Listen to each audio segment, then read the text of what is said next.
এর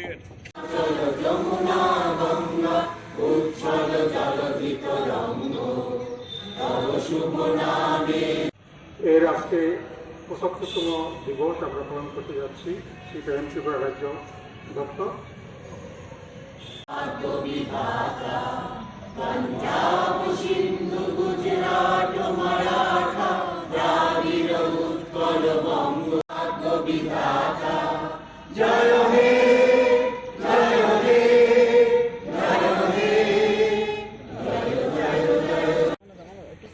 তারপর পার্টির পতাকা উত্তোলন করবেন আমাদের পার্টির রাজ্য সম্পাদক কমরেড জিতেন চৌধুরী।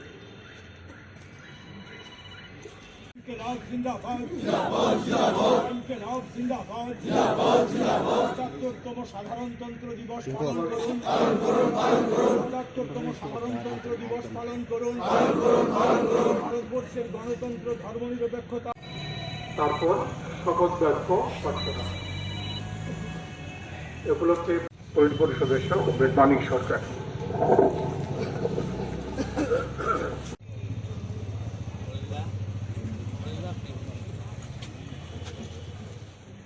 ভারতবর্ষের গণতন্ত্র ধর্মনিরপেক্ষতার জন্য সিপিআইএম এর সংগ্রাম চলছেই চলবে। স্বাধীনতা সংগ্রামের মূল্যবোধসমূহ রক্ষায় সিপিআইএম এর সংগ্রাম চলছেই চলবে। ভারতবর্ষের সংবিধানের মৌলনীতিগুলি রক্ষায় সিপিআইএম এর সংগ্রাম চলছেই চলবে। ভারতবর্ষের ফ্যাসিবাদের পদধ্বনির বিরুদ্ধে সিপিআইএম এর সংগ্রাম চলছেই চলবে। ইনকিলাব জিন্দাবাদ, জিন্দাবাদ, জিন্দাবাদ। ভারতের কমিউনিস্ট পার্টি মার্ক্সবাদী দিচ্ছে না। ইনকিলাব জিন্দাবাদ। ৭৫তম সাধারণতন্ত্র দিবস পালন করুন। সাধারণতন্ত্র দিবস উপলক্ষে আপনারা এখানে যারা সমবেত হয়েছেন, ত্রিপুরার সমস্ত অংশের নাগরিক, আমাদের দেশের ১৪০ কোটি মানুষ, তাদের সকলের প্রতি আমি শুভেচ্ছা এবং অভিনন্দন জানাচ্ছি আমাদের পার্টি ভারতের কমিউনিস্ট পার্টি মার্ক্সবাদীর পক্ষ থেকে।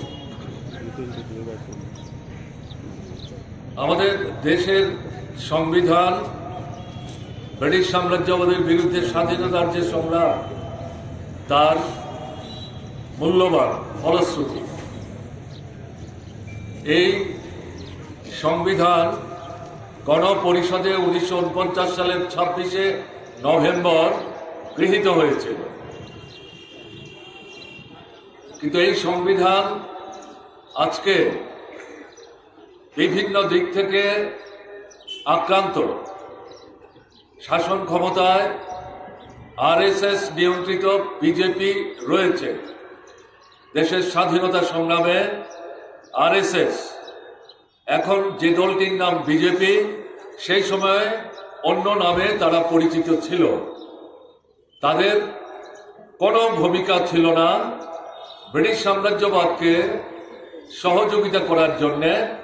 চাটুকারিতা করেছে, স্বাধীনতার সংগ্রামের পিঠে ছুরি মেরেছে।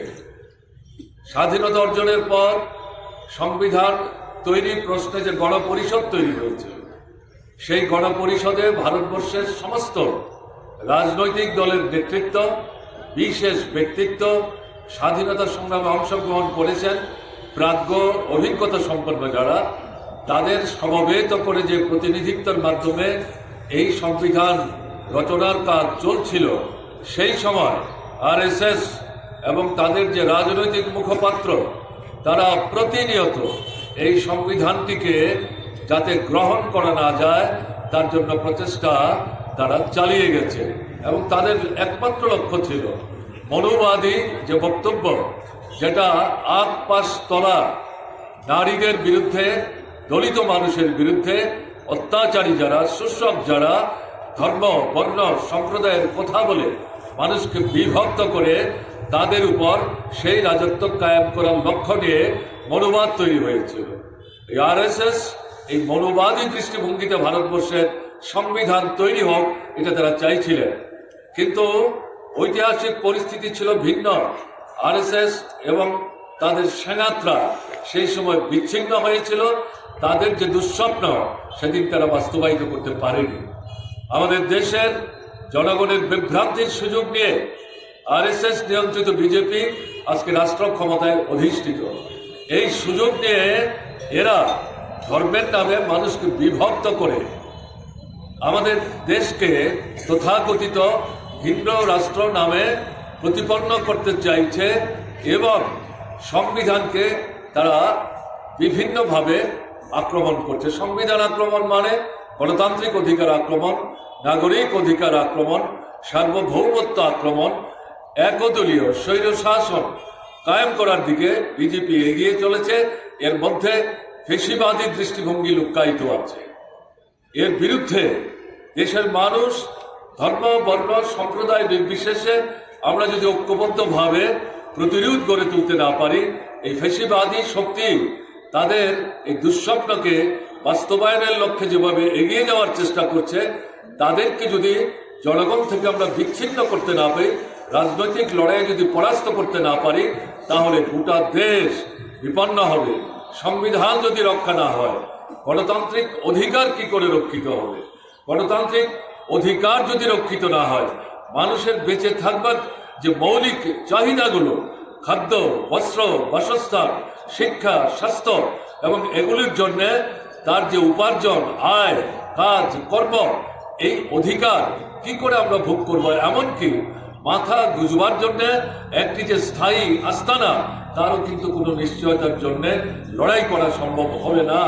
তাই আমরা ভারতের কমিউনিস্ট পার্টি মার্ক্সবাদী আজকের দিনে সারা দেশের মানুষের কাছে এই আবেদন আমরা রাখছি, দলের ঊর্ধ্বে উঠে, মতের ঊর্ধ্বে উঠে, সংকীর্ণতার ঊর্ধ্বে উঠে এই যে ফেসিবাদী চক্রান্ত চলছে তার বিরুদ্ধে শাসকদের, তার সেনাদের জনগণ থেকে বিচ্ছিন্ন করবার জন্য, রাজনৈতিকভাবে তাদেরকে পরাস্ত করবার জন্য আসুন আজকের দিনে আমরা সংঘবদ্ধভাবে শপথ গ্রহণ করি। এই লক্ষ্য নিয়েই আজকে দেশের মানুষের সামনে আমাদের 1949 সালের 26শে নভেম্বর যে সংবিধান তৈরি হয়েছিল, তার যে প্রস্তাবনা, সেই প্রস্তাবনা পাঠের মধ্য দিয়ে ভারতবাসীকে উদ্দীপিত করার চেষ্টা আমরা করছি। আমাদের দৃঢ় বিশ্বাস, ভারতবর্ষের মানুষ এই আহ্বানে সাড়া দিয়ে সময়ের ব্যবধানে ঐক্যবদ্ধ হয়ে এই ফ্যাসিস্ট শক্তিকে পরাস্ত করবার সংগ্রামে তারা গুরুত্বপূর্ণ ভূমিকা গ্রহণ করবে।